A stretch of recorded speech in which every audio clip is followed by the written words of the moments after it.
وہ ٹیٹو نہیں تھا، وہ لمحے بھر میں جان گئی تھی۔ یو وانٹ انگلش نیم؟ اس کے بالکل سامنے کھڑا ہوا تھا۔ نو نو، وہ بےیقینی سے نفی میں سر ہلاتی بڑبڑائی۔ Now this your name? وہ سلاخ کا دہکتا لوہا اس کے قریب لایا۔ نہیں نہیں، وہ گردن دائیں بائیں ہلاتی زور سے چلانے لگی۔ وہ اسے اس گرم لوہے سے داغنے لگا تھا، اس کا چہرہ خوف اور دہشت سے سفید پڑ گیا تھا۔ یور نیم، اس نے جتا کر کہتے سلاخ حیا کے بازو کے قریب کی جہاں فراق کی چھوٹی آستین ختم ہوتی تھی، کندھے سے ذرا سا نیچے۔ وہاں وہ سلاخ قریب لے گیا۔ اسے دہکتے انگارے کی حدت محسوس ہوئی، وہ تڑپ کر ادھر ادھر سر مارنے لگی۔ نہیں پلیز نہیں، اس لمحے اس نے دل سے دعا کی تھی کہ کوئی آ جائے اور اس پستہ قد روسی سے اسے نجات دلا دے۔ کوئی آ جائے، چاہے وہ عبد الرحمن پاشا ہی کیوں نہ ہو، کوئی تو۔ روسی نے دہکتا ہوا لوہا اس کے بازو کے اوپری حصے پر رکھ کر دبا دیا۔ وہ پوری طرح بلبلا اٹھی، اس کے حلق سے ایک دل خراش چیخ نکلی تھی، مگر وہ اسی طرح زور دے کر سلاخ دبائے کھڑا تھا۔ اندر سے ماس جلنے لگا تھا، وہ روح میں اتر جانے والی، زخمی کر دینے والی بدترین جلن تھی۔ وہ چیخ رہی تھی، وہ رو رہی تھی۔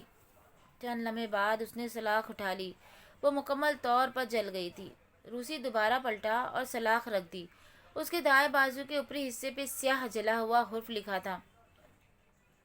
روسی واپس اس کے سامنے آ کھڑا ہوا۔ حیا نے متورم سرخ نگاہیں اٹھا کر اسے دیکھا، وہ دہل کر رہ گئی۔ اس کے ہاتھ میں دوسری سلاخ تھی جس پر ہو لکھا تھا، اور اوپر تلے لکھے دونوں حروف انگارہ بن چکے تھے۔ نہیں، تمہیں اللہ کا واسطہ نہیں! وہ وحشت زدہ سے تڑپتی خود کو پیچھے ڈھکیلنے لگی، مگر رسیوں نے اسے مضبوطی سے جکڑ رکھا تھا کہ وہ ہل بھی نہ پائی۔ نہیں، وہ خوف سے چلا رہی تھی۔ وہ مسکراتے ہوئے آگے بڑھا، سیاہ داغے گئے حرف تلے سوراخ گاڑ دی۔ کھولتا ہوا گرم درد، دہکتے انگارے، آگ اس کی تکلیف آخری حد تک کو چھونے لگی تھی۔ وہ درد سے گھٹی گھٹی سی چیخ رہی تھی۔ اسے لگا وہ اس تکلیف سے مرنے والی ہے۔ وہ جسم کے اندر تک گھس کر جلا دینے والا درد تھا۔ چند لمحوں بعد اس نے سلاخ ہٹائی تو حیا کی گردن بے دم سی ہو کر ایک جانب ڈھلک گئی۔ اس کا تنفس آہستہ آہستہ چل رہا تھا۔ تکلیف سے وہ ہوش کھونے والی تھی۔ اس کا چہرہ آنسوؤں سے بھیگا ہوا تھا، مگر مزید رونے کی سکت وہ خود میں نہیں پاتی تھی۔ روسی اب تیسری سلاخ اٹھا لایا تھا، اس پر رے لکھا تھا۔ حیا نے تکلیف سے بند ہوتی آنکھوں سے اسے دیکھا۔ اس میں مزید کچھ کہنے کی سکت نہیں تھی۔ اپنی ساری زندگی فلم کی طرح اس کی نگاہوں کے سامنے گھومنے لگی۔ بچپن کے دن، یادیں، اس کی نانا کا گھر، اس کی نانی اس کے لمبے بالوں میں کنگھی پھیر رہی تھی۔ پھر منظر بدل گیا۔ وہ اور روہیل کار کی پچھلی سیٹ پہ بیٹھے تھے، اسکول بیگ لیے وہ اسکول جا رہے تھے۔ روہیل کچھ بتا رہا تھا اور وہ ہنس رہی تھی۔ پھر اس نے خود کو ابا کی لائبریری میں دیکھا۔ وہ ان کی ایک موٹی سی کتاب کھول رہی تھی جس میں سوکھا پھول رکھا تھا۔ وہ اس نے خود ہی وہاں رکھا تھا۔ اب وہ تایا فرقان کو اپنی عید کے کپڑے ہینگر سے اٹھا کر دکھا رہی تھی، اور وہ اس کا جوش و خروش اور خوشی دیکھ کر مسکرا رہے تھے۔ روہیل اس کے ساتھ لان میں بھاگ رہا تھا۔ ان کے آگے دو خرگوش دوڑ رہے تھے۔ وہ دوڑ دوڑ کر تھک گئی تھی۔ اس کے لمبے بال کمر پر بکھرے تھے۔ خرگوش گھاس پر دور بھاگتے جا رہے تھے، سفید نرم سے نرم خرگوش۔ روسی نے گرم سلاخ اس کے بازو سے مس کی، ایک کھولن سی اس کے اندر اترتی گئی۔ اگلے ہی پل اس نے کرنٹ کھا کر سلاخ ہٹائی، کہیں فون کی گھنٹی بجی تھی۔ خرگوش غائب ہو گئے۔ درد ہر شے پہ غالب ہو گیا۔ وہ پہلی 2 دفعہ سے کئی گنا زیادہ شدید درد تھا، کیونکہ سلاخ جلدی ہٹانے کی وجہ سے جلد پوری نہیں جلی تھی اور حسیات باقی تھی۔ اسے لگتا تھا اس کی ہمت ختم ہو گئی ہے، مگر وہ پھر سے رو رہی تھی۔ Phone, your phone! آواز کے تعاقب میں وہ آگے بڑھا اور اس کی فراک کی بیلٹ سے لگا پرس نوچا۔ سیفٹی پن ٹوٹ گئی، کپڑا پھٹ گیا۔ اس نے تیزی سے پرس کھولا اور فون نکالا۔ وہ زور زور سے بج رہا تھا۔ شدید تکلیف میں بھی جو پہلی بات اس کے ذہن میں آئی تھی وہ یہی تھی کہ اس کا فون رومنگ پہ تھا اور بیلنس ختم۔ پھر فون کیسے بجا؟ روسی کبھی بے یقینی سے اسے دیکھتا، کبھی فون کو۔ پھر اس نے فون کان سے لگایا۔ دوسری طرف سے کچھ کہا گیا، اس پہ اس نے جلدی سے فون بند کیا اور پوری قوت سے اسے دیوار سے دے مارا۔ فون کی اسکرین چکنا چور ہوتی زمین پہ جا گری۔ You called some one! وہ وحشیوں کی طرح اس پہ جھپٹا، اس کی گردن کے پیچھے سے بال دبوچ کر اس کا چہرہ سامنے کیا۔ حیا نے نیم جان نڈھال آنکھوں سے اس کو دیکھا اور پھر اس کے منہ پر تھوک دیا۔ وہ بلبلا کر پیچھے ہٹا، اس کے بال چھوڑے اور انگیٹھی پہ دہکتا برتن ہینڈل سے اٹھایا۔ کھولتی ہوئی ویکس، یو بیچ! وہ غصے سے مغلظات بکتا اس کے قریب آیا اور برتن اس کے سر پہ اونچا کیا۔ نو! اس کی آنکھیں خوف سے پھیل گئی۔ میرے بال! اس کے لبوں سے بس اتنا ہی نکل پایا تھا کہ روسی نے برتن اس کے سر پہ الٹ دیا۔ گرم کھولتی ہوئی ویکس تیزی سے اس کے بالوں کی مانگ پر گری اور ہر طرف سے نیچے لڑکنے لگی۔ اس کی دلخراش چیخ نکلی۔ ابلتے مادے نے اس کے سر کی جلد کو گلا دیا تھا۔ بازو کا درد غائب ہو گیا۔ وہ وحشیانہ انداز میں زور زور سے چیخ رہی تھی، اپنے ہاتھ چھڑانے کی کوشش کر رہی تھی، اور وہ بھی چیخ رہا تھا۔ اور تب اس نے زور سے اس کی کرسی کو دھکا دے کر الٹ دیا۔ وہ کرسی سمیت اوندھے منہ زمین پہ گری، آتش دان کے بالکل قریب۔ کمرے میں دھواں سا بھرنے لگا تھا۔ ویکس اس کے سر پہ جمنے لگا تھا۔ اس کا سر بے حد وزنی ہو گیا تھا، آنکھیں بند ہو رہی تھی، اس کے منہ سے خون نکل رہا تھا، کمرے میں دھواں بڑھتا جا رہا تھا، آتش دان سے آگ کی لپیٹیں لپک لپک کر اس کی طرف آ رہی تھی۔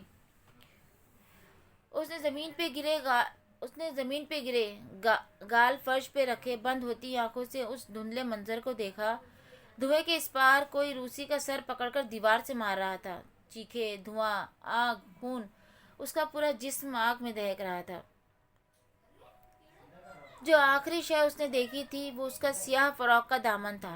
آگ کی ایک لپیٹ نے اسے چھو لیا تھا۔ اس نے سیاہ کپڑے کو زرد شعلے میں بدلتے دیکھا۔ ہر طرف دھواں تھا۔ وہ جانتی تھی کہ وہ مر رہی تھی۔ اس کے سفید خرگوش اس دھوئیں میں غائب ہو رہے تھے۔ وہ جل کر مر رہی تھی۔ ہراکلیتس کی دائمی آگ ہر سو پھیل رہی تھی۔ آگے کا ایپیسوڈ بہت جلد دینے کی کوشش کروں گی۔